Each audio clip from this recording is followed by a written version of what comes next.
Afternoon to our esteemed guests and to our attendees attending the program. I'm Amit, your host from Informa Markets, and I welcome you to the live webinar, Advantages and Success Stories, leading the way to India's clean energy transformation. Before we start today's proceedings, I, on behalf of everyone present here, would like to thank all the volunteers, medical staff, and the front-end warriors fighting the battle, saving lives, along with prayers for the bereaved and wishing strength to the families who lost their dear ones to the pandemic.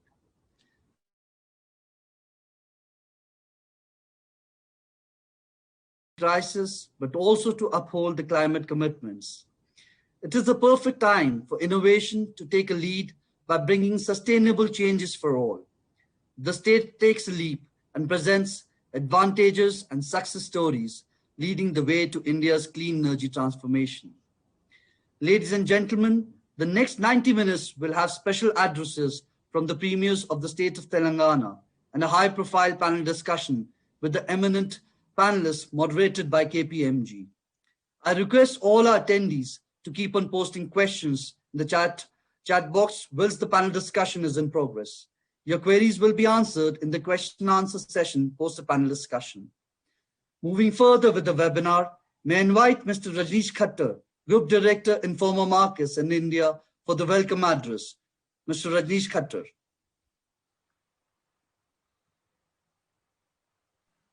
Sure. Thank you very much, Amit. And first and foremost, a very, very warm welcome to everyone.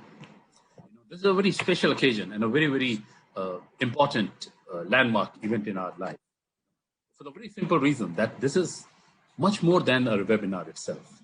Because here we'll be discussing and we'll be learning a lot, because it talks about the advantages in terms of business opportunities which lie in the state, and of course the success stories, because this is one state which is the youngest of all states as of now. And if you look at the title, it says, the punchline says, the leading the way to India's clean energy transformation.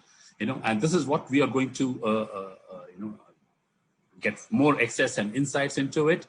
I think galaxy of speakers could not have been better, but unfortunately we just got a message from Mr. Jayesh Ranjan, who will be joining us at a later stage. But, so his address we'll understand at a later time. But in between, we have Shri Sandeep Kumar Sultania ji. He's the Secretary Energy and Panchayat Raj and Rural Development from the Government of Telangana. And I think if you look at the agenda, all the dignitaries from the government, I think the onus is on them, and they have been doing a beautiful job. Actually, kind of the vision which is coming from the from the top. And I think they have led it in a very nice manner. We have Mr. Sujay Karampuri with us, who is Director Electronics, IT, ENC Department, Government of Telangana. Mr. Janaya, who will be joining as a Vice Chairman, Managing Director from TS Redco. And of course, when we speak about the private sector, we have Mr. Pawan Vash, Head of Central Operations India and South Asia from Uber.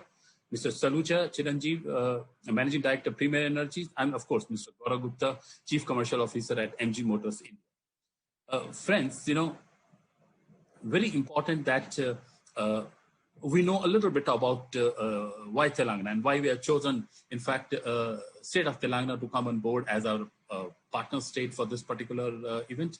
And of course, Uber, which has come on board as a preferred clean mobility service provider.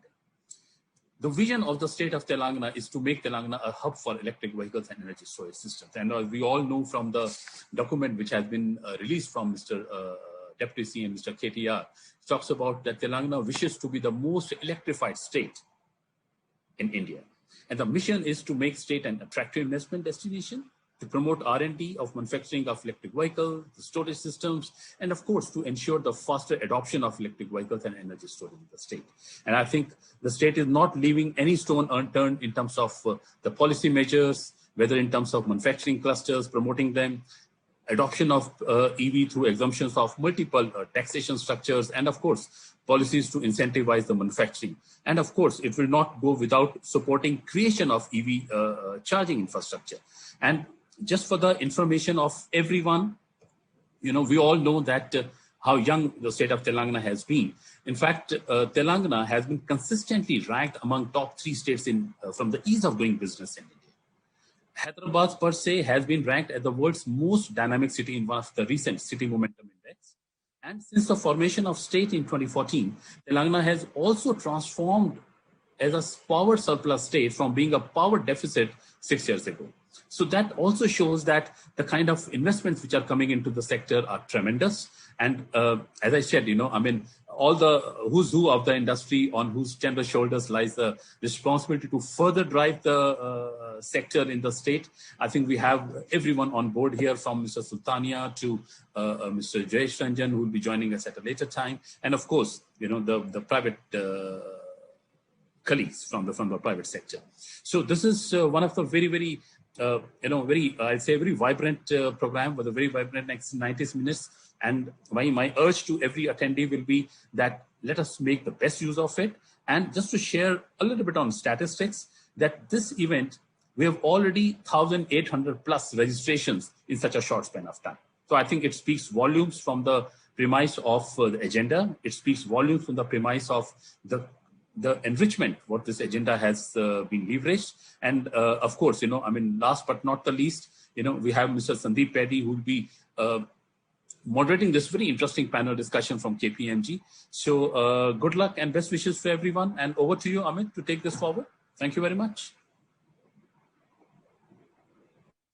Thank you so much, Mr. Khattar, for your welcome address. Ladies and gentlemen, Mr. Shri Jayesh Ranjan would be joining us in a while. He's caught up in a small meeting. Meanwhile, I am delighted and it's a privilege to invite Shri Sandeep Kumar Sultania, IAS Secretary, Energy and Panchayat Raj and Rural Development, State of Telangana, to present his special address.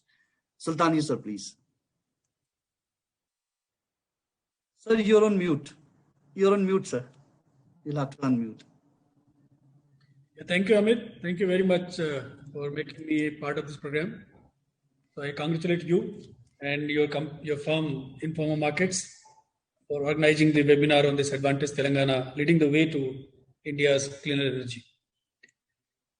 I appreciate the efforts taken to support the vision of the government of Telangana towards renewable energy and electrical vehicle markets and contributing towards Telangana's sustainable economic development by bringing renewable energy and electrical vehicle experts, world's leading renewable energy and EV companies, investors, economists, financiers, and other stakeholders, and government decision makers are also, as we are also part of that, under one roof to showcase interventions in renewable energy and electrical vehicle sector and gather invaluable expert support.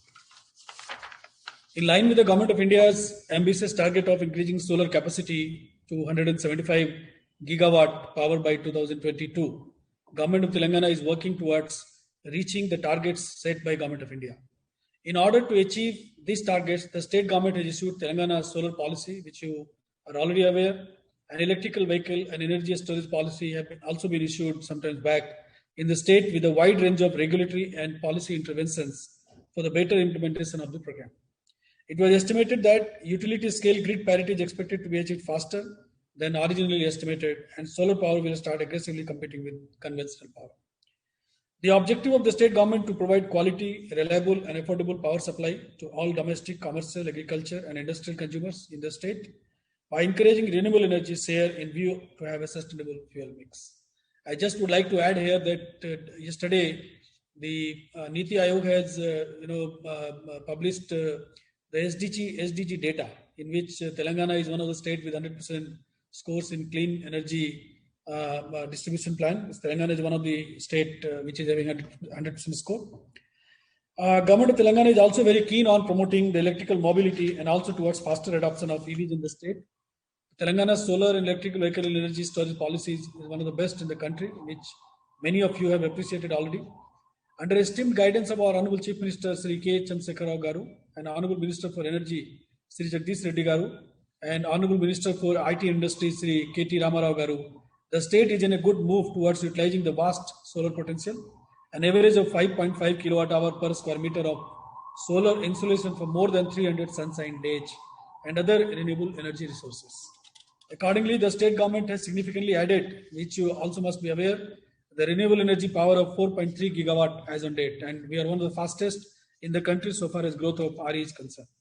Today, the RE share in the state installed capacity stands at 25%, which is quite remarkable in such a short period. And in the electrical vehicle sector, till date, around 65 charging stations were installed in Hyderabad, both by private and public sector. Another 138 EVs are in pipeline, which are under different stages of implementation under FAME 2 scheme of the Government of India. Till now, around 9,000 EV vehicles are available, and this is expected to reach around 20,000 by year end. Government of Telangana intends to make use of the positive environment in renewable energy and electrical vehicle sector with the push given by the state government. Solar and EV policies has given boost for sustainability, increasing the share of renewable energy in power generation by harnessing the solar potential and other renewable energy potential and the development of electrical vehicles ecosystem in the state of Telangana. Government of Telangana is awarded second rank in national-wide under the State Solar Rooftop Solar Attractiveness Index by Government of India. I hope this particular webinar will provide an excellent platform for all of us to capitalize and penetrate into the profitable renewable energy and electrical vehicle market, and will bring together professionals from RE and EV sector in the region and will help set a growth agenda for the future. Also, I would like to take this opportunity to mention that this webinar will accelerate and boost the promotion of renewable energy and EV market in the state. It is the earnest endeavor of the Government of Telangana to encourage and support all the stakeholders for strengthening the promotion of renewable energy in the country. We all know that renewable energy is the future, and that is where we all have to work towards this end. I know many of the global companies are looking for renewable energy content only. There's one of the company I can say is Amazon is coming with some big data centers in around Hyderabad, and they are only looking for renewable energy. So there are a lot of sensitivity is getting developed towards this, and I think this particular webinar is going to give us a platform or an opportunity to discuss all those things, and I take the agenda forward. So I wish all the organization all the best, and thank you very much for inviting me here. Thank you very much. Thank you so much, sir, for your address. It was a pleasure to have you addressing us with the advantages and success stories of the state. Thank you so much, sir. Thank you. Ladies and gentlemen, behold, for the next 60 minutes will be high on octane with an eminent panel discussing advantages and success stories leading the way to India's clean energy transformation. Allow me to introduce the eminent panel representing various factions of energy and transformation. Our first guest on the panel is Mr. Sujay Karampuri, Director, Electronics, Information Technology, Electronics and Communication Department, Government of Telangana. Welcome, Mr. Karampuri. Thank you. Our second guest on the panel is Mr. N. Janaya, Vice Chairman and Managing Director, TS Redco, Government of Telangana. Welcome, Mr. Janaya. Pleasure to have you, sir. Mr. Janaya, your mic is on mute, sir.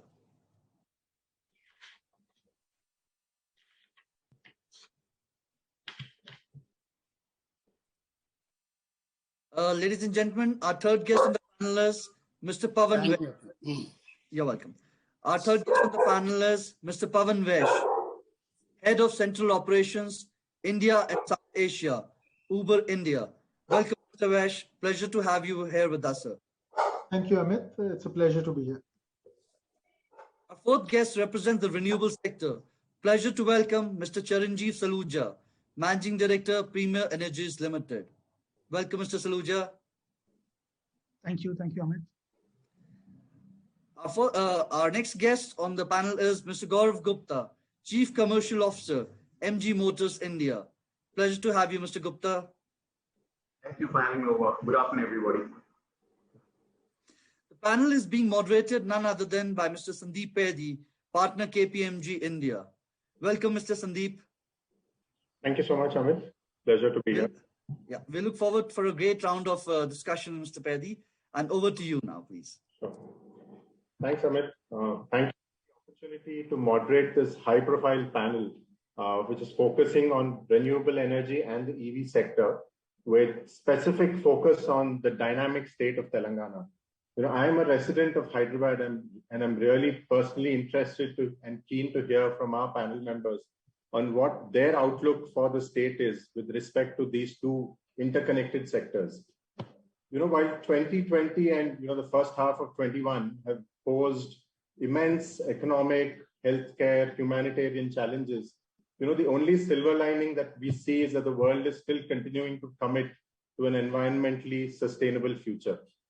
The shift to clean, renewable energy has always been a priority over the last several years across the government of India as well as the state governments. And we've seen that, reduction in price of green energy, along with, growing environment awareness have helped, further this trend. India's renewable energy power capacity, I think the 4th largest in the world. It's growing really, really fast compared to other countries. I think it's right now at about 136 gigawatts, which is about 36% of the country's total capacity. And the country has this ambitious target of about 450 gigawatts by 2030.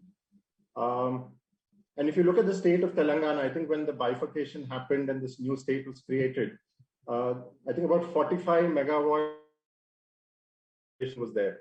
But now we're looking at, something close to 5 gigawatts over the 7-year period, which is very, very commendable from the state government. And I'd like to compliment Mr. Sultania as well as his predecessors for ensuring this entire focus on renewable energy. I think currently renewable is contributing to about 30% of the state's total power capacity. And governments, both at the center and state, are playing a key role. While they're focusing on policies for renewable energy, there is another track that's going on in parallel about the entire electric mobility period, the piece. I think the government of India started the FAME scheme in both the avatars. The Telangana government, on its part, came out with a comprehensive electric vehicle and energy storage policy, which was released sometime last year, and where they're looking to incentivize both on the demand side as well as supply side, trying to promote manufacturing, etc. So in today's panel discussion, we'll be focusing on the challenges and opportunities in renewable and EV sector, with insights and points of view from all our esteemed panel members who are representing us from both the state government side as well as the industry. And from the industry, when I say it's looking at the auto, both the ride-sharing platform, the personal automobile manufacturers, and we're also looking at someone from the renewable energy industry. I must compliment the team from Informa Markets for facilitating this discussion and bringing such a wide coverage of panel members here. So I'd like to welcome all the panel members here today. I hope this discussion will provide us not just a balanced view from all of you, but will allow us to push some boundaries with thought-provoking ideas and implementable policy measures to boost both the renewable energy space as well as the EV sector space. To kickstart the panel discussion, I'd like to introduce or bring on board Mr. Janaya, primarily to speak to us about how he sees the whole renewable energy momentum in Telangana. What are the initiatives that the state government has taken up over the last few years? If you could provide us with an overview of that, Mr. Janaya. Yeah, good afternoon to everybody, and I'm very happy to be on this platform.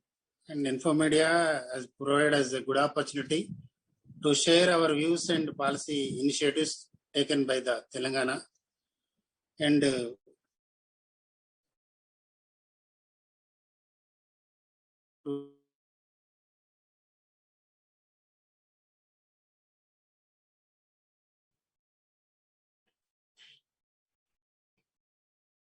I think we've lost Mr. Janaya there to a technology glitch.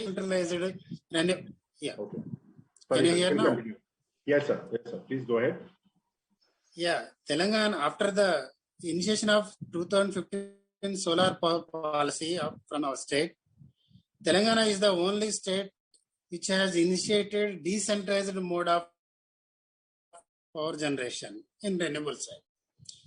Because of that decentralized mode of power generation, we could achieve more than 500 crores of transmission network cost component in our state, and now radically expanded among all the parts of the state in such a way that we could achieve 4 gigawatts within the 5 years of inception of this policy. And being the 300 days, sunny days in Telangana, and always having beautiful generation capacity, we could achieve all these things. Even on the rooftop side also, tremendous progress we have been achieved. Prior to the formation of Telangana state, we used to have meagerly 1 to 2 megawatts of rooftop capacity. Now we have already crossed 250 megawatts and we are in the pipeline of another 50 megawatts from rooftop side also. This is about the major initiatives which are being so successful among ourselves without having dedicated park concept, which are other states are implementing as of now. Mr. Saluja, if I may bring you in, from an industry point of view, how do you see both Telangana as well as the country, taking up renewable energy, and you as a company which has been emphasizing on sustainable and energy efficient solutions, how do you see this whole ecosystem growing? Thank you, Sandeep. Am I audible to you, Sandeep? Yes, Mr. Saluja. Yes. Yeah. So, for us, we've had a, very, very wonderful experience in Telangana, where, born and brought up in Hyderabad, we always wanted to invest in Telangana, and being a 26-year-old company into solar manufacturing space, we, started expanding into Telangana from 2017 onwards. From the state point of view, we have got, a very smooth ride in terms of land allocation, support from the government, support from the industries department. It's, the TS IPAS concept. So it was very, very smooth. We could start our production in record time of like 8 months from the day we got the land allocated. So the policy, as far as the industry policy is concerned in Telangana, is just perfect in terms of attracting investments, in terms of cost of infrastructure, the quality of infrastructure which we see.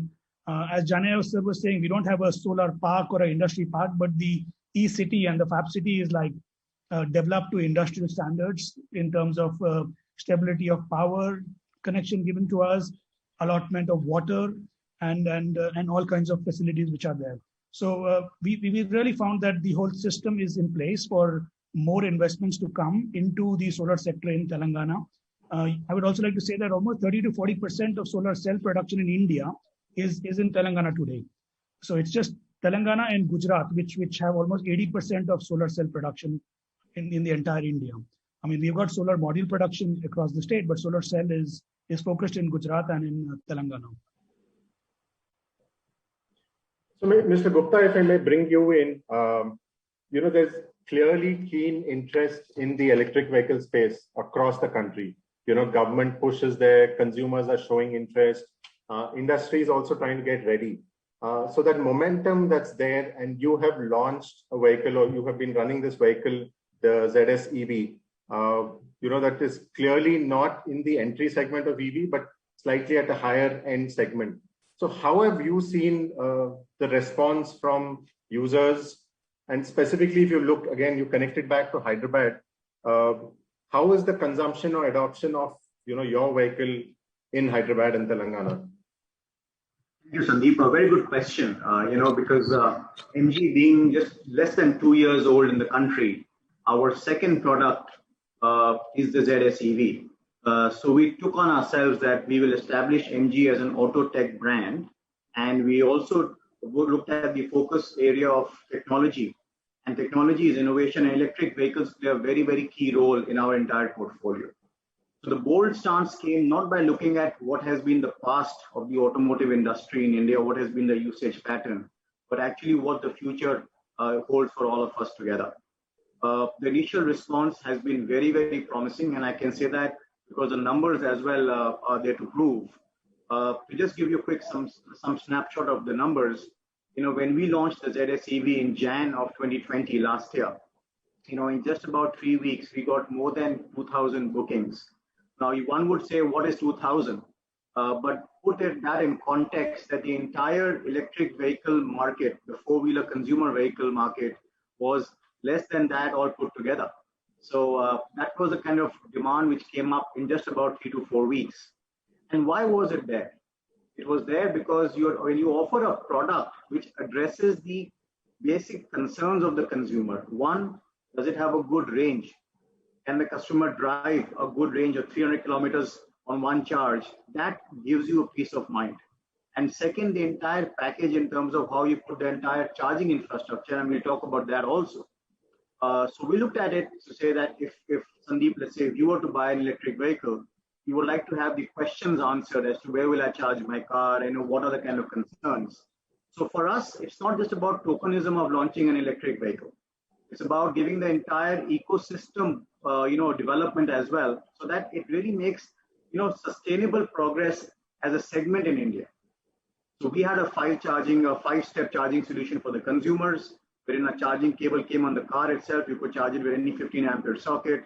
We also have, we install in our consumer's home a charger at their home, which is about a 7.5 kilowatt, 7.34 kilowatt charger, which can charge your car in 6 to 8 hours to up to 80%. Then we also have fast DC chargers in our dealership locations and also other locations in terms of intercity travel. Consumers can charge the vehicle there. Plus, within city, like in Hyderabad, we've also got a charging vehicle, which is a mobile van. So in case you are driving, normally you would not have that kind of a shortage because, you get to know what your range is, and within a city travel, and if your charging is 300, if your range is about 300 kilometers on an average, you should not have much of a concern about being out of charge. But even if you do, it's available there. So I think coming to your point now, so these are the kind of steps that have been taken to start assuring people that they can make the jump into electric vehicles. Especially after the lockdown of last year and also the conditions of this year, overall, the concern for environment and the more we see blue skies, and I'm speaking to all of us here from NCR area, I'm in Gurgaon, for us to see the blue skies is a very, very rare phenomenon. And I can say that, one of the positives of being at home these days is to be able to enjoy the blue skies. I think people overall are realizing that a cleaner environment is what we all can contribute towards for the future of our families, children, and go forth. That is showing us a demand. Third is the policies of some of the progressive states. And I was just hearing, to what I heard from Mr. Khattar earlier in terms of ease of doing business and power surplus, and also from Mr. Sandeep about the solar powered progress. Telangana as a state, has been amongst the initial state to declare the policy of supporting electric vehicles. While effective from February this year onwards, there's been a very, very good momentum of adopting of electric vehicles. I can say for our ZS car itself, we've sold more than 350 cars in that very short span. And that too for a car which is about 20 lakh rupees plus, tells us that there is enough promise and there is enough pull in the consumers of Telangana and overall as a country. So Sandeep, overall, I could say that very good demand initially, good policies like what we have seen in Telangana, and I'll talk about that subsequently as to what we can do more to increase it. But this is a very promising start. So before I move on to Sujay to speak about the Telangana's EV policy, I wanted to bring in Mr. Vaish, because from the personal consumer point of view, if you move to the entire ride-sharing platform point of view of Uber. Now, all of us know that Uber has played a critical role as a platform player in shaping India's on-demand ride-sharing ecosystem. Now, so Mr. Vaish, how do you see, or how has the company incorporated EVs from a shared mobility point of view? So Sandeep, for us, I would break this discussion into three segments. We have the two-wheeler, we have the three-wheeler, which is the autos, and then we have the four-wheeler. And the story is a little different in each of those categories. So let's start with the three-wheeler category. So the three-wheeler category, as far as e-autos are concerned, is ready for prime time, right? So we think it is a matter of just, ironing out, some of the, kinks in this thing, but this is something which should certainly scale, right? And it's a good product, it is comfortable, range is good, all that is taken care of. So I think very bullish on e-autos. When it comes to two-wheelers, I think two-wheelers are also market ready when it comes to doing delivery runs, right? So if you go to send a package, whether it is some food or whatever, I think it works well. I think the two-wheelers which are there, which can take a passenger and then operate at a decent speed, they're getting there. So I think it's probably a matter of 6 to 12 months before which those will also get there. So two-wheelers as a category also is promising. So these two, I think, are either prime time ready or relatively ready to be going, and we are certainly onboarding them onto our platforms.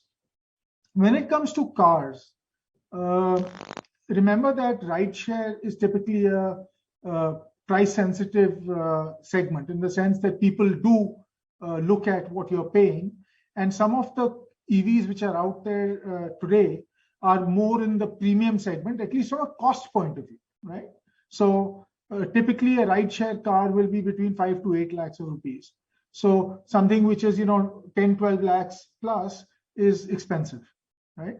So our adoption that we are seeing as far as environmentally friendly in the car segment is actually CNG.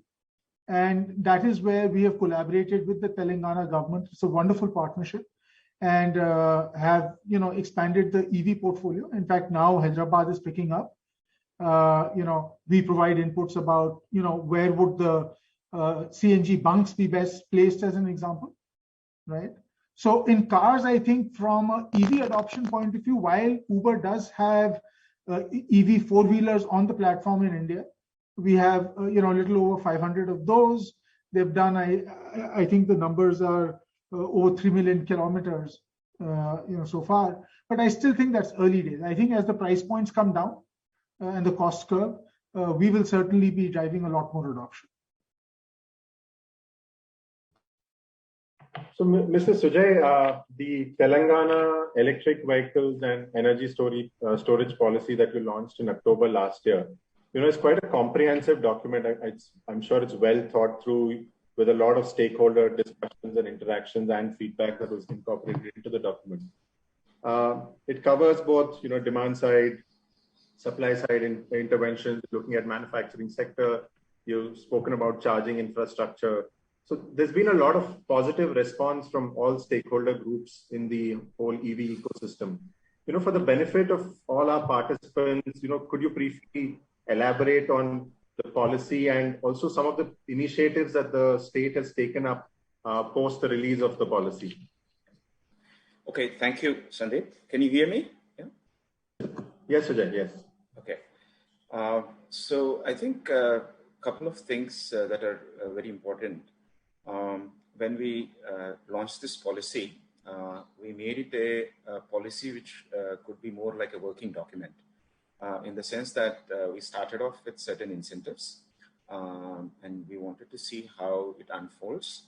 And then we made provisions within the policy to kind of expand on some of the incentives and subsidies if we want to, as time progresses. And that's one point. And the second is we have taken care of immediate adoption as the key.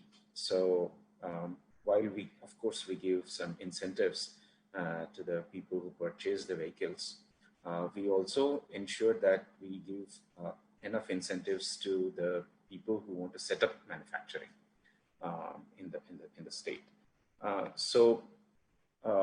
And when we say manufacturing, we are looking at manufacturing of the buses, of two-wheelers, three-wheelers, four-wheelers, if we would love to have, and then charging stations. And then we might be one of the very few states who have battery manufacturers, EV battery manufacturers, and EV cell manufacturing firms also.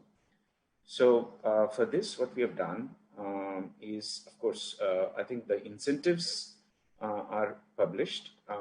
They go into giving 100% exemption and 100% exemption on road tax and registration fee on electric two-wheelers, three-wheelers, tractors, buses, and cars. And then we divided the cars into the commercial passenger vehicles, like the taxi, and then even the private owners and so on. So that there is a division within those communities. That is one. Two, on the manufacturing side, the incentives vary, but I'll give you a small snapshot.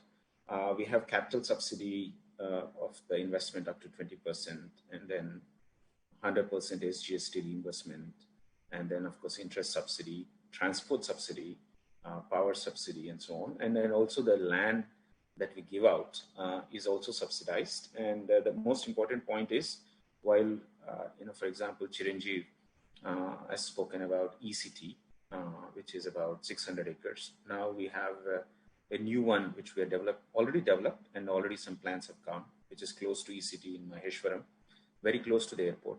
Then we have a dedicated plant, a dedicated park for EV vehicles, two of them, one at Divitapalli and other at Sultanpur. Then we have one for electric, battery and storage manufacturing. Again, that is also very close to the Hyderabad city. So there are almost like 5 parks for this ecosystem. And the good thing is that we already have interested parties who have shown expressed interest. So we have about 3 electric bus manufacturing firms. Then we have 2 EV cell manufacturing firms expressing their interest to set up, and for which we have signed some MOUs, and right now they are underway, the investments.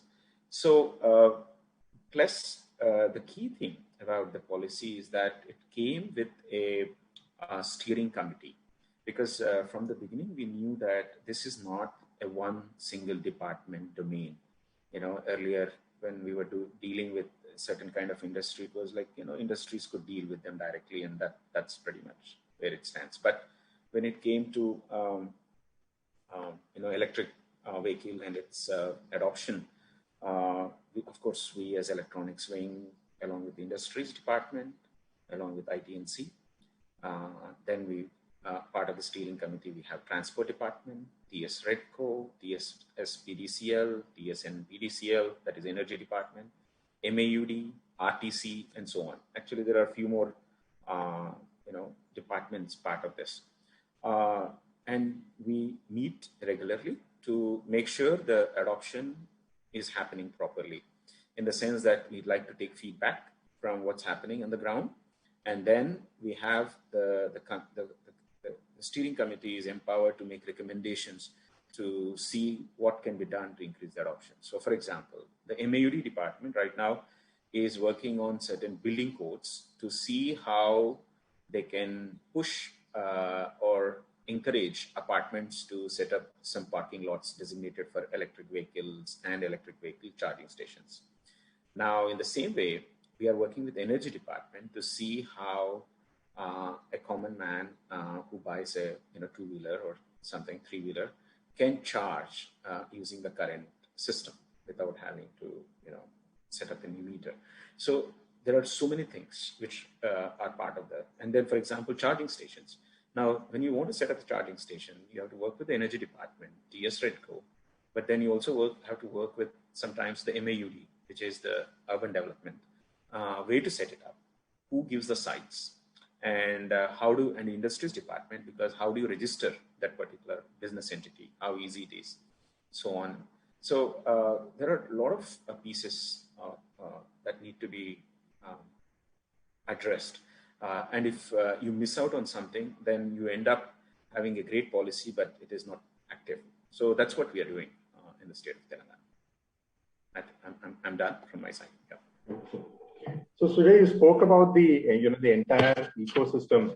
So Mr. Gupta, if I can bring you in, as a leading automotive OEM, there's definitely a need to work with other providers, to develop that entire EV ecosystem. So could you, elaborate a little bit on, what MG is thinking about and what initiatives you have taken, to develop this entire ecosystem? Sure. Thanks, Sandeep. In fact, what Mr. Karampuri just mentioned, really echoes a lot with how we are approaching this entire, build up in the EV space. So let's take, this in part by part. The first thing is to really bring a good product which addresses the concern of good range. So it's not just, if I can say it casually, it's not a golf cart with 4 doors, but it's got a good range to serve your requirements. And then your ecosystem starts to look at. One, from the front end perspective, will be your charging ecosystem. So I talked about it earlier that, we've got a 5-step approach wherein we have tied up with partners in India, who are developing, low cost AC chargers, which can be installed in consumers' homes, super fast DC chargers, which are 25, 50 kilowatt chargers, with the help so that we can install them in locations which are in public places. For that, we've tied up with Tata Power and also with Fortum. For the AC fast chargers, we've got Exicom and Delta. This is for charging. Now we go on to, a very small step of the ecosystem is always the last mile. And I'm sure Pawan would relate to that from an Uber perspective. And the last mile link is so important for connectivity. So you could provide everything to the consumer in terms of a car and a charger, but who would go and install it in your place? So we actually take the responsibility of installing it in your place as well, home or office, so that we want to make sure the quality is absolutely maintained and there is, the entire procedure is safe and adheres to the standards. Then comes the next steps as well.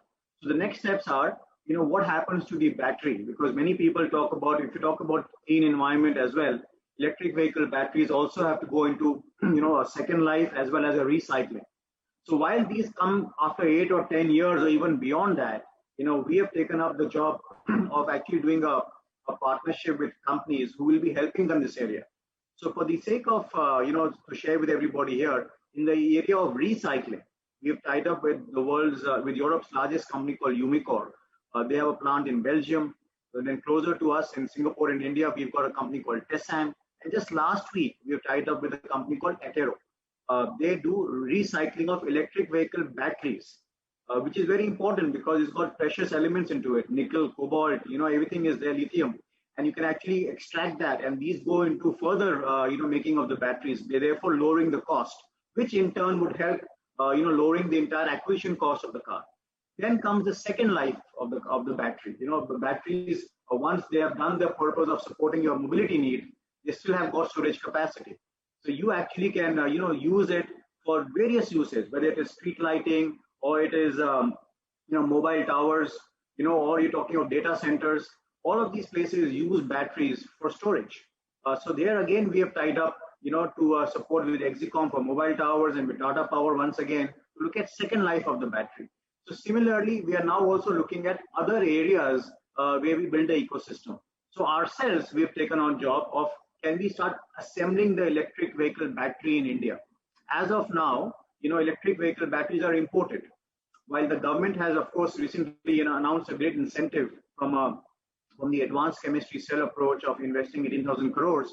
But stepping to get there, important is to first learn how to assemble the battery and then obviously going on to the making of the cells. So we are looking at that coming up also.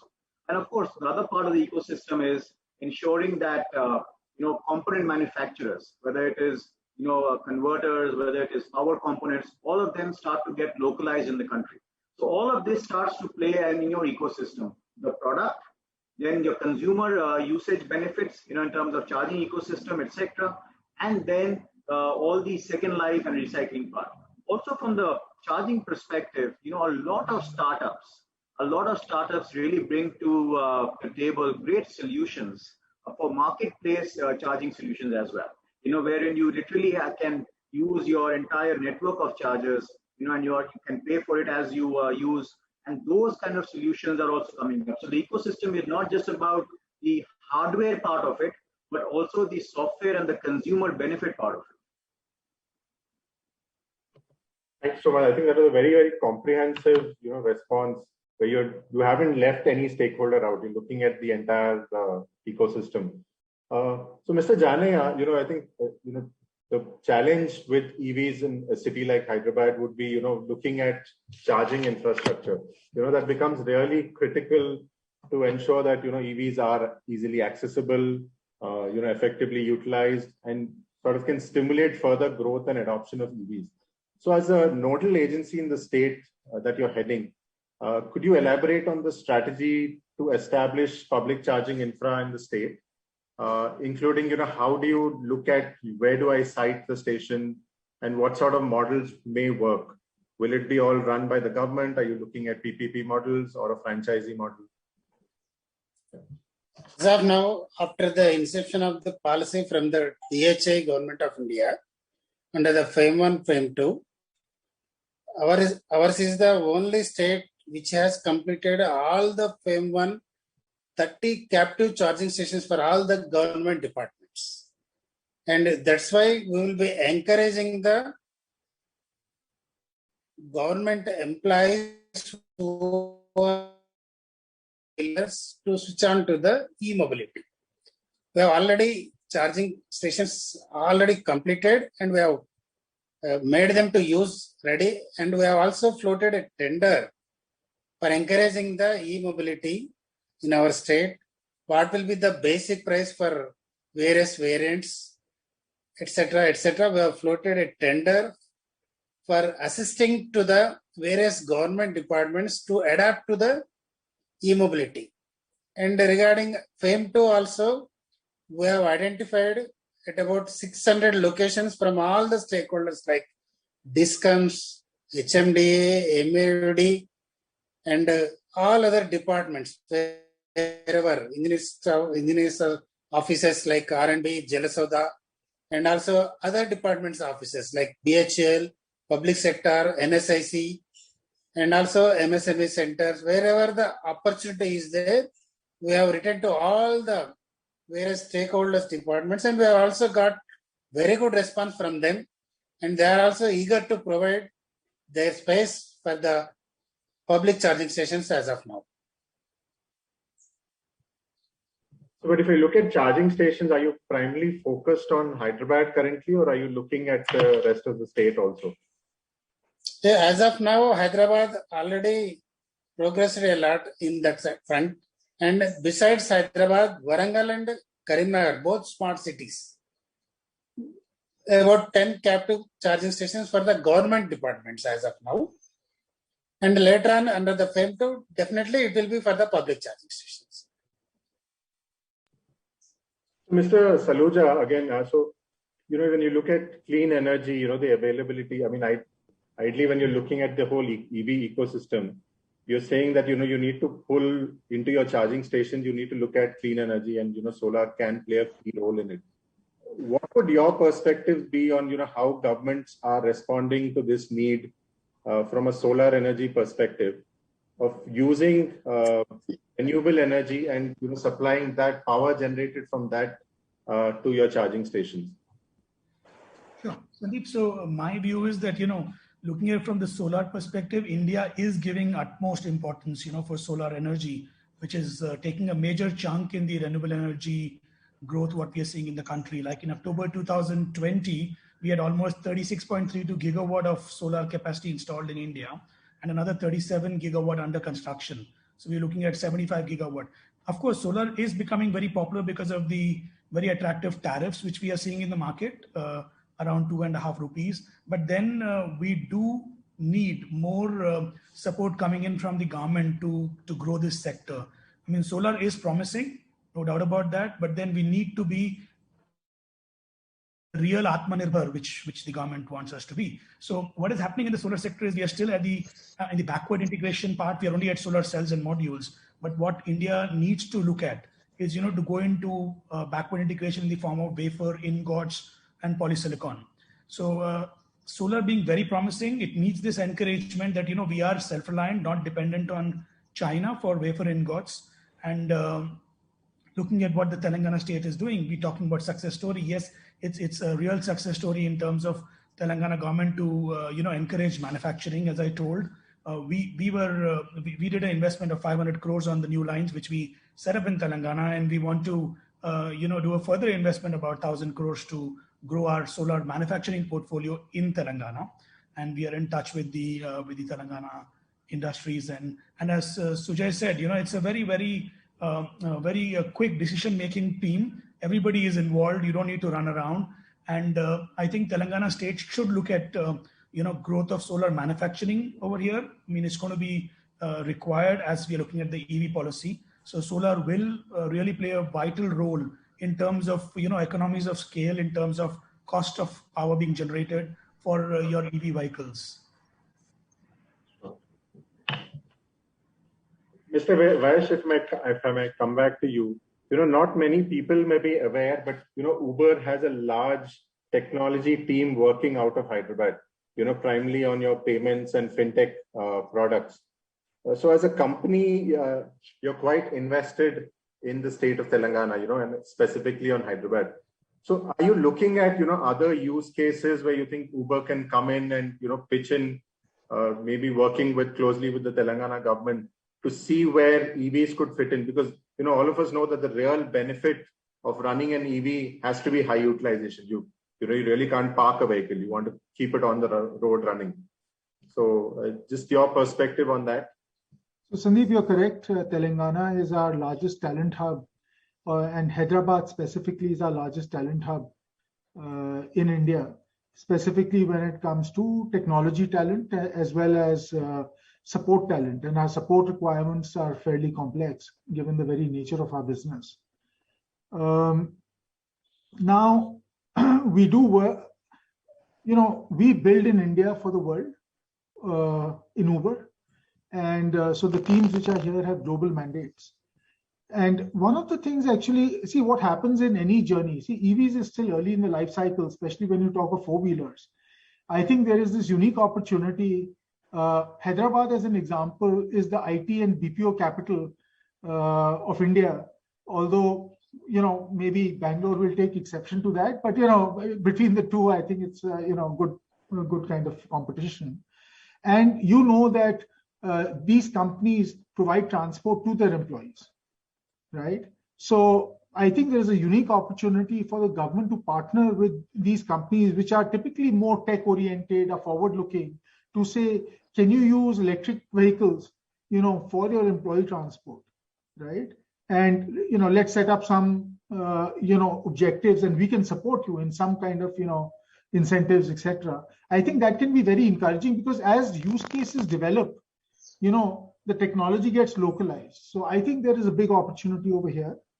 Also, Telangana, we've had a number of partnerships with the government on the CNG side, where people who are from marginalized communities, SC, ST, low income, they provide them with a significant incentive to buy cars and then put them onto rideshare platforms like Uber, so that it provides sustainable income. And you take an entire family out of poverty. So we can also take that and direct it towards EV, right? And also do for EV what is already being done for CNG cars. But there I would recommend, instead of doing it for cars, because cars are still not at the price point for rideshare, probably focus on two-wheeler and three-wheeler, right? So that is, I think, an opportunity which is there from our perspective. So there was one question on the chat window that I just wanted to pick up with Mr. Janeya. So the question is, Telangana government has done a lot to promote rooftop solar. So are there any other plans to further streamline the approval process for rooftop solar? Ours is the which has initiated IT in the rooftop sector, and a single vendor system through website and integrators list will be in the website displayed, and anybody can have pick and choose among the rate contract finalized system by the REDCO, and it will be straight away goes to the DISCOM site, and DISCOM, after getting the statutory approvals, it will come back to the REDCO, and in such a way the entire process will goes up. That's why we also got the Saral ranking second one among all the states in India. Even further streamlining also, we are most welcome whenever the sessions comes in better way. So Mr. Gupta, if I may just bring you back in, are you really looking at, bringing in solar as to reduce cost of running an EV? I mean, is that a thought process that you're looking at some point of time? There are steps to this, right? One, let me do the first basic maths of how economical it is to run an EV. I'll give you the case in point, because in Telangana, we do have the differential tariff for chargers versus home usage, but that is for DC and not for AC, and that's a request we'll probably make towards the end. But let's say in a place like NCR, the average cost of a per unit is about ₹5. So if you take the ZS car that we have, which has got about a 45 kilowatt battery, all of it comes together about 250 rupees is your charging cost. This is when it is coming through the normal state meter, right? And you run about 300 kilometers. So your running cost all put together roughly borders to 1 rupee per kilometer.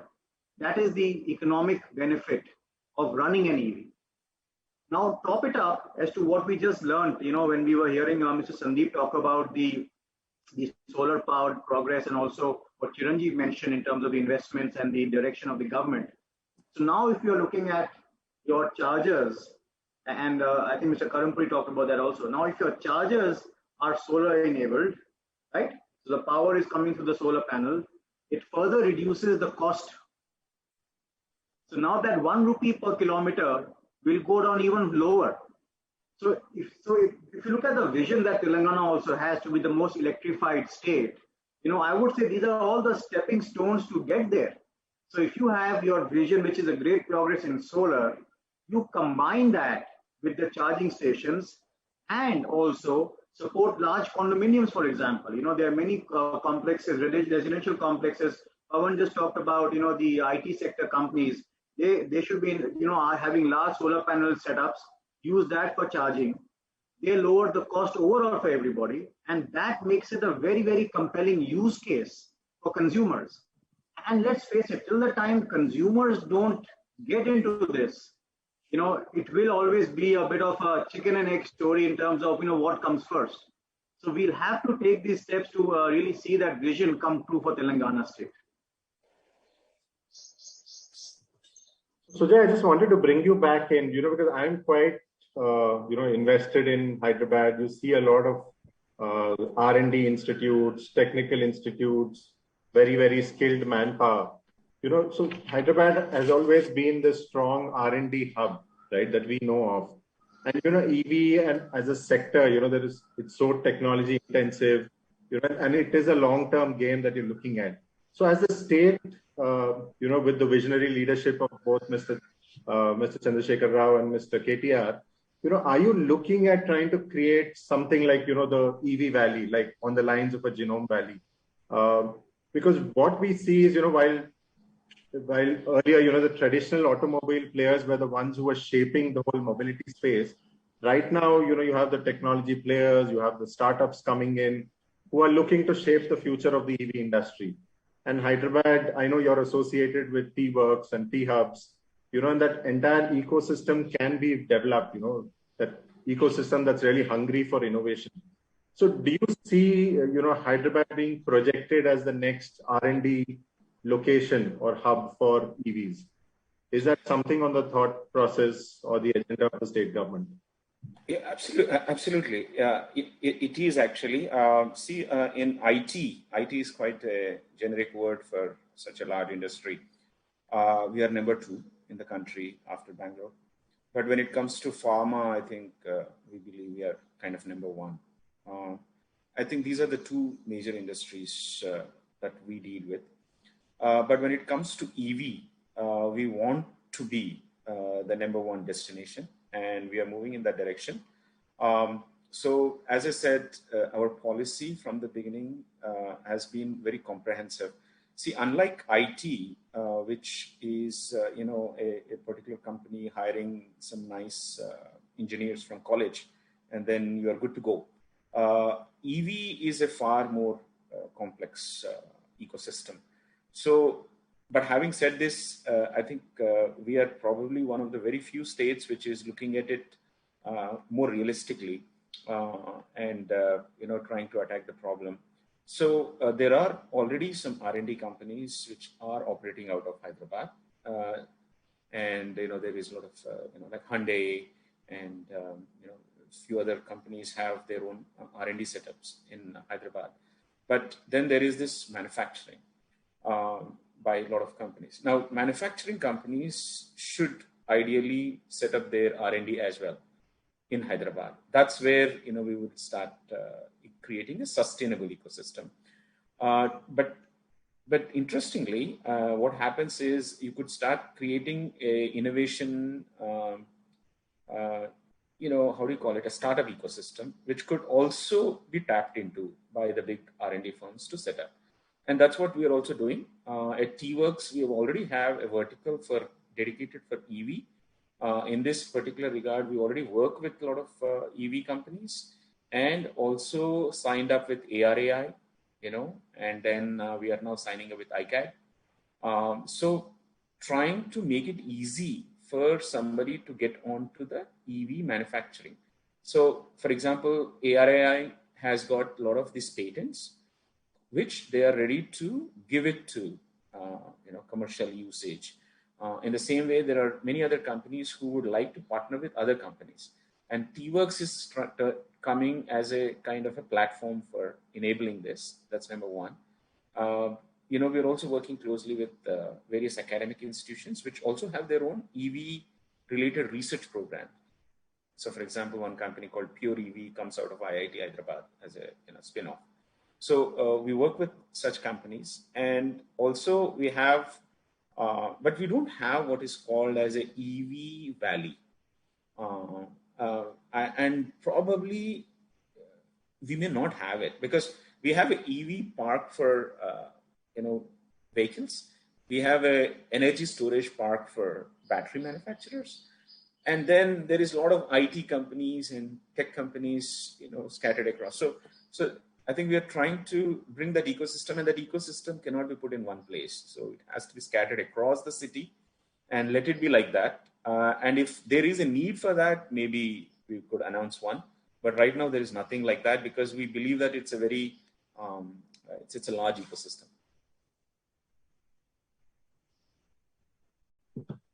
Mr. Saluja, I think there was, also mention about, solar panels on rooftops and, selling to the grid, right? So how do you see that playing out in Telangana? Because you may be one of the parties or interested stakeholders in that whole segment. So what would your perspective be on that? Yeah, so Sandeep, as Janaya sir said in his talk that, we've already done close to 200 odd megawatt of rooftop in the Telangana state, right? We recently actually also completed a project with TS Redco, which is, electrifying about 114 schools, wherein they're all connected to the grid, saving power for those schools, electricity costs. So I think rooftop will pan out to be a big business in Telangana for the likes of Amazon data center coming in, or many other, IT-related companies coming in. But then, yes, there is a limitation, even though you have this net metering scheme across the country, it's limited, as you know, to a certain capacity of systems. You cannot really get rooftops installed beyond a certain capacity. So that is something I think which should open up. I mean, my suggestion to the Telangana government or to even Janaya Garu is to try and open up the market for more of open access, not only for rooftops, but also for industries. Because if industries can set up their own captive power generation, it really will give a very, very big boost for more industries to come in here in terms of generating their own clean power. And as Gaurav was saying that, it costs maybe about ₹1. So, I mean, yes, of course, it's very, very economical to have an EV car, but then it's other than the economics, it's the need of the time. We cannot commit the mistakes and leave, a bad world for our children. Climate change is really there for you to look at. We need EV to come in. We need more clean power to come in. Without this, we would see, major problems coming up in future, like we saw in the pandemic now. So we all need to look at climate change, more rooftops to come, and more manufacturing, of course, in Telangana is what I would advocate. So, just picking up from what Sujay had said about innovation. So, Mr. Vash, if I might bring you back in, that whole innovation and scale in, say, charging infra, for example, is really critical to avoid concerns of range anxiety. So, if you had to give some suggestions to the startup community, I'm presuming that a lot of our participants on this panel today who are listening could be from the startup community. So if you have to give them, some sort of direction, where could the next phase of innovation come in this whole segment? What could that advice be for them?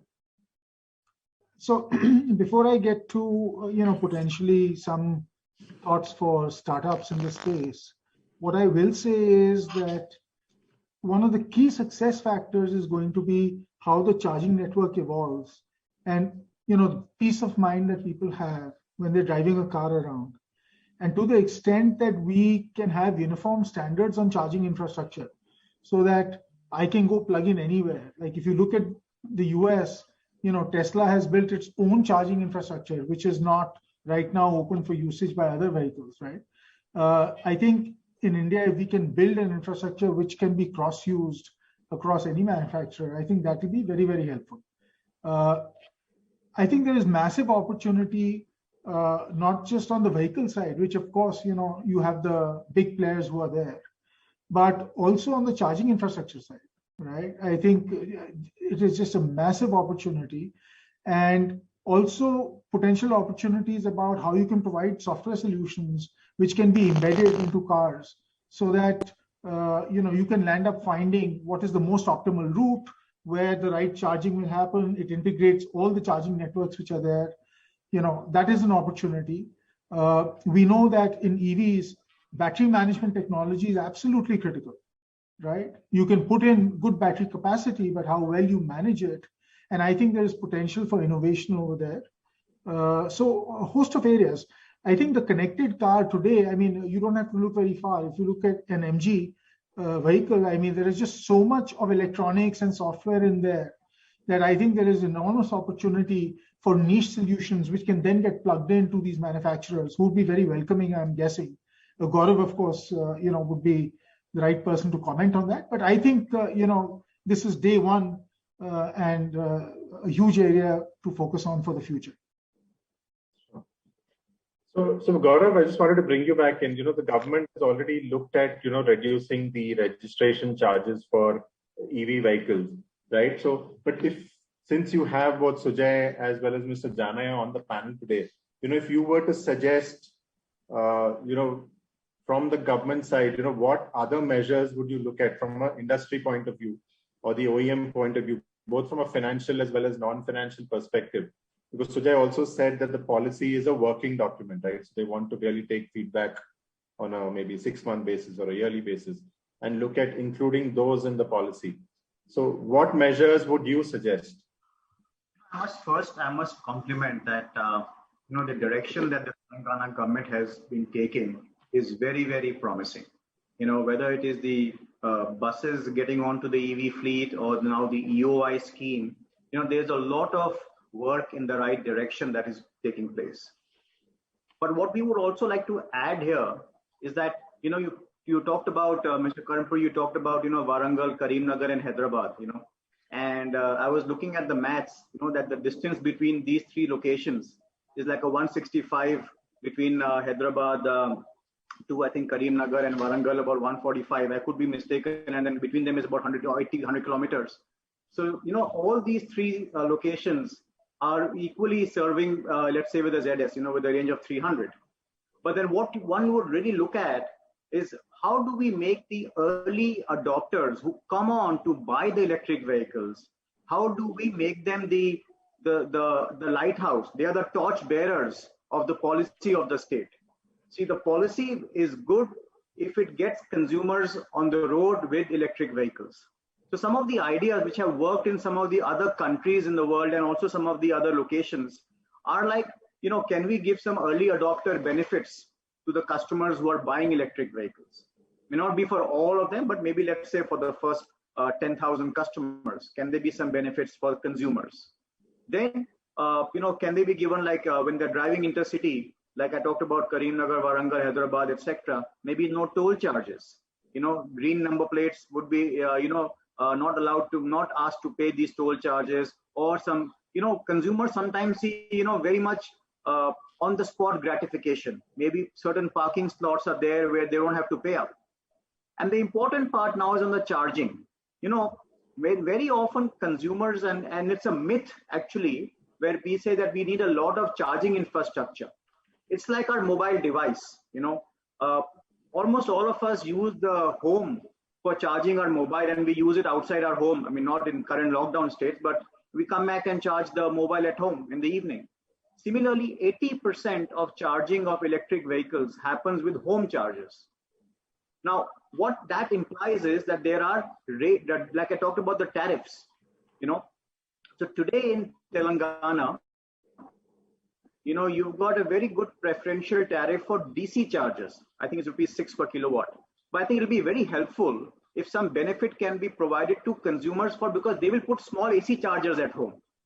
and if there can be some green meter for them, that will really be an advantage, because even the numbers will show up. How many units have been charged for green electric cars, and maybe some benefits can be provided there. You know, in some other countries, they provide like between 10 p.m. and 6 a.m. there are lower tariffs for charging an electric vehicle because the consumption of power is not so high in the city. Maybe that's an option that can be considered, you know, to take it further also. So similarly, you know, various options can be provided because these early adopters will become the torch bearers for electric vehicle policy of Telangana. And then, like Pawan just mentioned about, you know, what lot of technology can come in. You know, most of these are smart meters also and smart chargers. They can auto start at 10 p.m. at night, and they cut off when the charging rates are different. So all of this will really take forward Hyderabad and Telangana in the state, not only for electrified vision, but also technically advanced also. I think overall this package will really work out very well. So Mr. Vash, you know, from Uber's point of view, would there be any policy interventions that you would want Telangana to look at that could possibly benefit your platform? I think, you know, they certainly have a lot going and they're very forward thinking. I think one area where I think it's not so much a change, but probably more of a clarification, you know, there is a 5-year exemption on road tax, you know, which includes CNG vehicles. But what is happening is in actual implementation, there is nothing like a pure CNG car, because every CNG car starts on petrol and then you switch to CNG.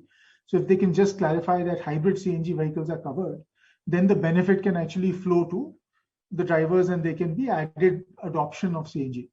But otherwise, I think, you know, it's just a wonderful partnership.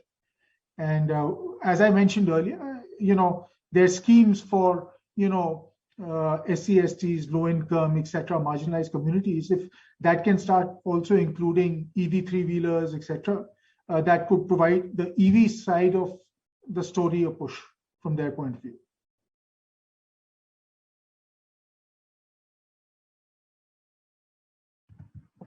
Sandeep, can I possibly add 2 more points? Okay. Yeah, sure.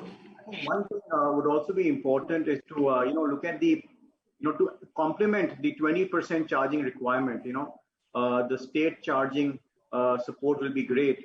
And like we learned about, you know, all the offices of the government, you know, if people look up to them, if they can lead by a EV car adoption, that will be also a great step. You know, so there's enough you know, proof in the world that, you know, the leaders, when they are in the electric vehicles, you know, then the consumers follow also. So I think a lot of this can be done, and I think we'll be very, very you know, happy to participate and you know, work out any kind of dialogue or any kind of you know, ideas to bring to the table and really help this entire vision of the most electrified state.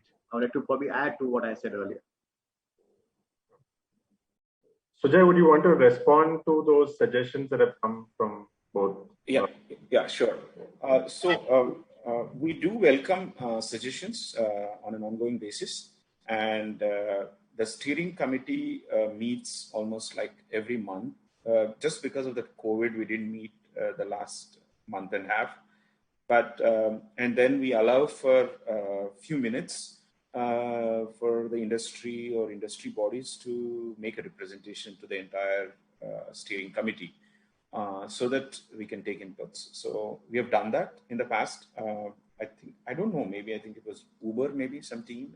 I don't recall, but I think Uber team was there once to give some inputs. But we do take these inputs. And I believe that at least for the next 6 to 9 months or maybe 12 months, I think there will be a lot of learnings. The learnings are from the industry and from us. So our own departments have their own learning, and the industry has a learning. So I think we are ready to take those inputs. Now, coming to some of the suggestions that have already been made, coming to the hybrid, we thought about it and we gave it a pass at this point of time. Coming to the number of vehicles that we give the incentive to has been capped at for each category at this point of time, but our thought process is that if the cap is reached sooner than what we anticipate, we would love to increase the cap. That's second. And third, I think it's not just my or a few people's decision. I think our chief minister has actually looked at this quite comprehensively. He believes in this, and it's like 1 rupee per kilometer, or for two-wheelers it might be even be less. This particular advantage is what we would love to pass it on to the consumer. And I think there has to be far more awareness that has to happen, that buying an electric vehicle actually turns out to be economical, which the industry should be doing, and with assistance from the government. I think once we reach a level of adoption, then we can start seeing how we can incentivize further. But at this point of time, we didn't want to make it too complicated, because once we start introducing these things like a toll tag, no toll or whatever, we didn't know how it would unfold. Therefore, we didn't want to make it a very cumbersome process. Now, coming to the charging at homes and apartments, and then parking lots, and then charging at bus depots and other things, there are so many things involved. And what we're trying to do is we're working with each department to see how they can make it easy for the adoption to happen. So, these are the key elements. Just giving incentive, fiscal incentive, may not turn out to be as attractive to, say, for example, giving the person the ability to use his existing meter and somehow charge it without having to pay a higher amount. These are some of the things, and they need to be attacked, and that's what we're doing. For example, where do you keep a charging station? Like, what if the apartment body doesn't allow you to keep a charging station, and then you don't know where to keep this charging station, or you don't know how to charge your car or two-wheeler in an apartment complex because your apartment complex doesn't allow it. So we are trying to work these regulations. So at this point of time, I think they are the key from our side. And we encourage the industry to work with us. And for example, MAUD has created an awareness program, and they have created an online survey to take feedback from the citizens. So in partnership with one of the industry partners. So I think this is the drive we need to do, and then work closely with last mile, ready to step in to see how it can be done better. Like working with Metro. You may want to work with Metro, and you may want some assistance. So we want to do that. So I think that is how we are looking at it. I think feedback is essential and the key, especially in the adoption part. And we would love to listen to you in a structured way. You can write to us, and then we can give you the audience in one of the steering committees. So that way, it's at one place, you can actually address all the departments of the government involved in this place, in the state. Yeah. Thanks, Vijay. So, Mr. Jane, I had just one more query that had come. We had briefly alluded to it. I think Mr. Saluja has spoken about it. But the query was primarily saying, clean energy availability is important to take advantage of non-polluting EVs. So as the nodal agency for implementing all new and renewable energy programs in Telangana, what measures are being taken to work along with the DISCOMs to supply renewable energy to EV charging stations? So primarily looking at amalgamation of solar technology with your EV charging stations. Basically, it depends on the locations and also the ownership of the location, actually. These locations were being identified from the government side as of now. And it is purely a public charging stations. And there hardly we could find sufficient place for RE integration. For example, for 100 SFT, we will be providing only 1 kilowatt charging provision. So in case of we are getting at least 1000 SFT or 10,000 SFT, then we can integrate RE in a proper way so that the more space will give more renewable power to the respective charging station. That's why, in case of if at all private charging stations have come mains, then they will be having larger chunk of land bank so that they can adapt to the renewables in proper way. So thank you. So Mr. Saluja, just one last query from me. Timely, see, the government of India has brought in a lot of new schemes. The CPSU scheme.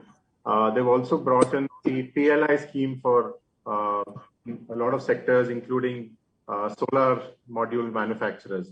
So how excited are you about this whole emphasis on solar by the government of India? And where do you see the whole industry moving? A lot of indigenization happening, a lot of new players coming in. How do you see that whole market moving? Yeah, so what my view is that the government has, for the first time, in the last 1 year, started focusing on manufacturing, the central government, and with the Atmanirbhar scheme. So we are looking at indigenization and manufacturing in terms of solar sector coming in a very big way. CPSU scheme has given a very, very large support because it mandates made in India products. PLI scheme, there is an outlay of 4,500 crores, which is not really much, but yes, it will bring in at least 10 gigawatt of manufacturing in India. A lot of support from the central government, the ministry, in terms of setting up manufacturing, solar specific parks in different parts of India. I mean, we had the Gujarat government giving us, the industries department giving a presentation. We had the Tamil Nadu government, and then of course Telangana is always there. What I like about Telangana is it's the quality of living what you get here. I mean, you could be close to a port, you could be close to somewhere, but the quality of life what you get in Hyderabad and the cost at which you get, it's the perfect place to invest in. And my take is huge manufacturing capacity is going to come up. We are only at about 10 to 15 gigawatt of manufacturing in modules and about 3 gigawatt per annum in solar cells. I'm looking at this doubling in the next 18 months. And huge opportunity for Telangana Industries Department, for the Electronics Department to look at attracting investments into Telangana. My take would be that, as I just said, another request to Sujay is that you should seriously look at, open access to be given. You should look at more transport subsidy to be given instead of limiting this because we are a landlocked city.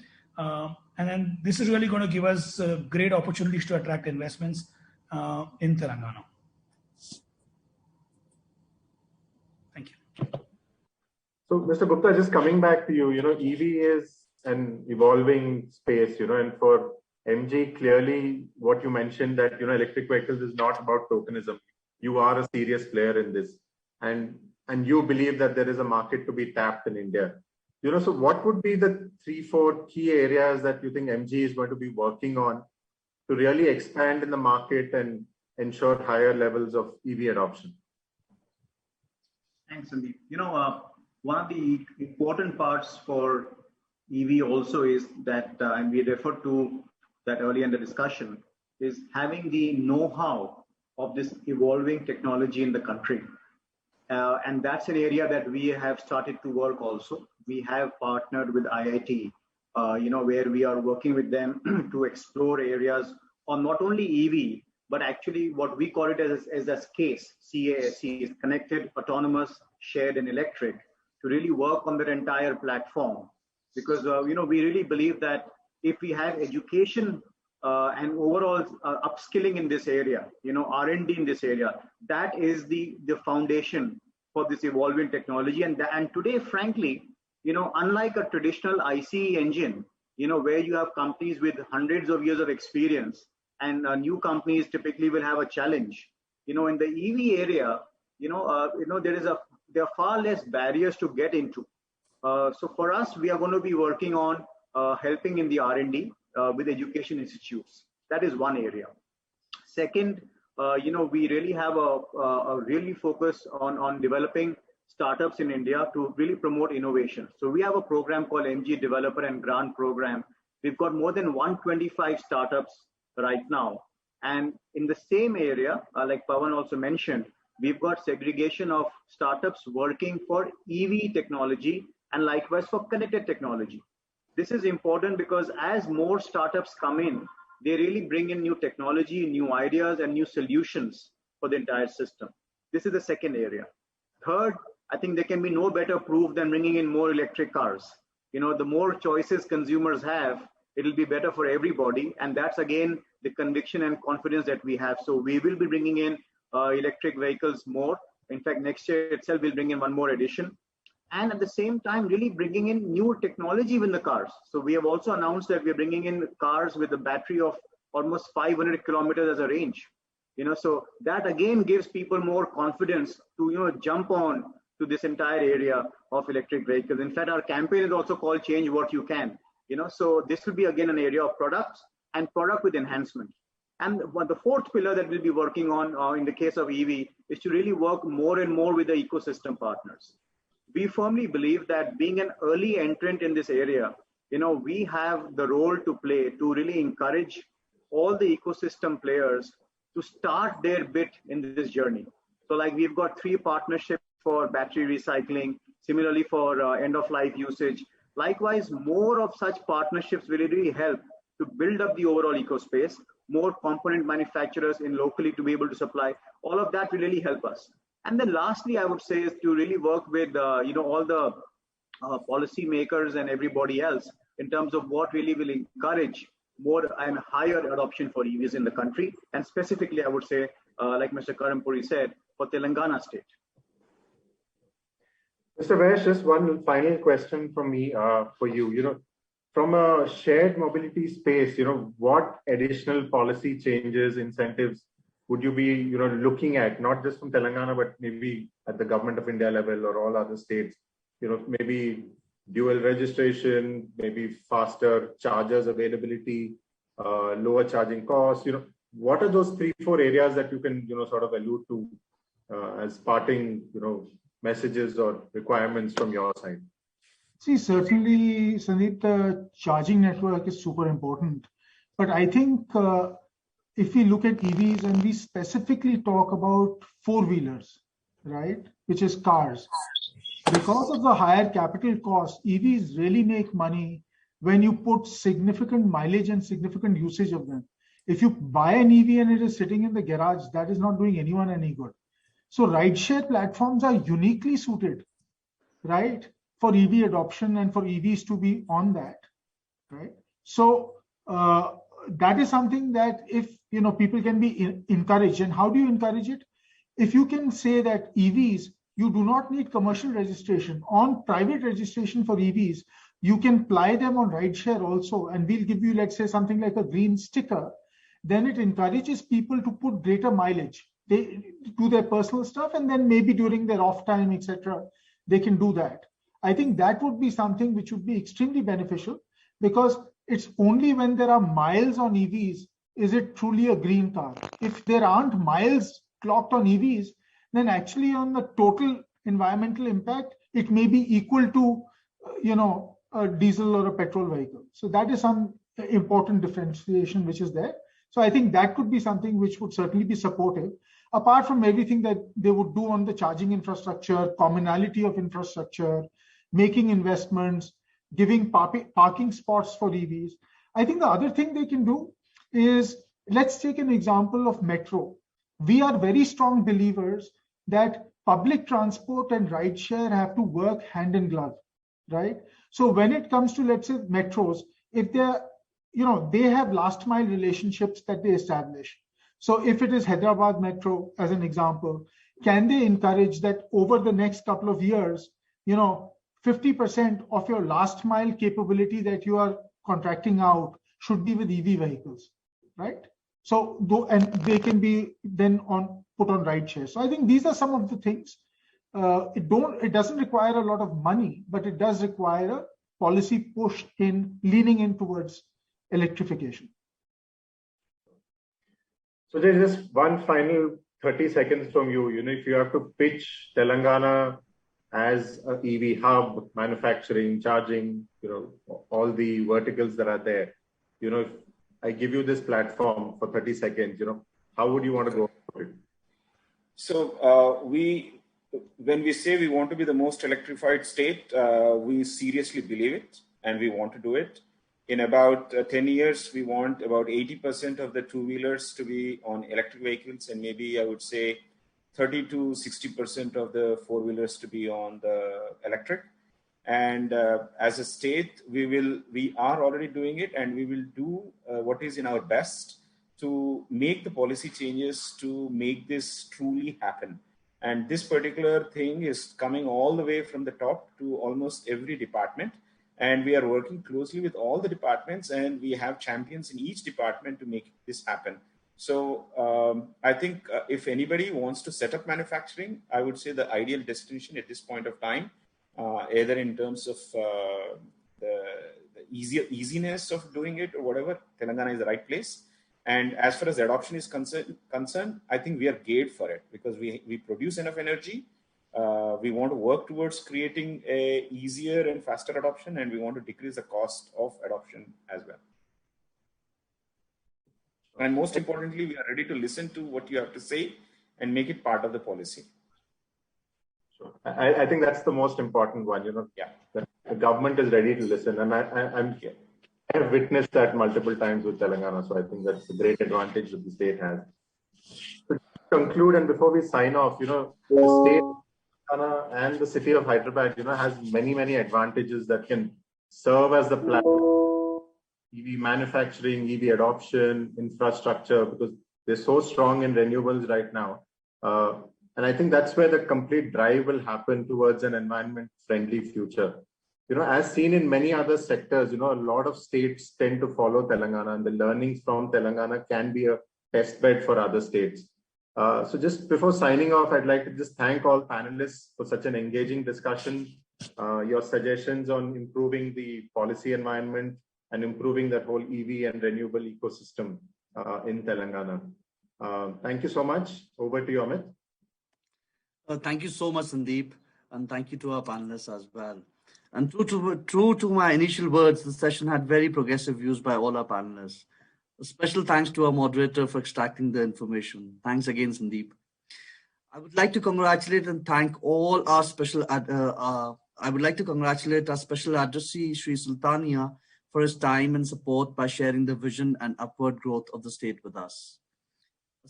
Special thanks to our esteemed panel and our moderator for the support to our RE and clean energy initiatives, and for the enriching discussion today whilst at the webinar. A very special thanks to all our attendees who joined us at the knowledge session and are part of our ever-growing journey. Ladies and gentlemen, because of unforeseen reasons, we could not have Sri Ketia for his visionary address and Sri Jayesh Ranjan for his special address, but they send their good wishes. This is Amit from Informa Markets, thanking you and wishing you good health and a safe journey. Thank you and see you soon. Thank you, panelists. Thank you very much. Thanks, everyone. Thank you. Thanks, Bye and good luck. Thank you very much.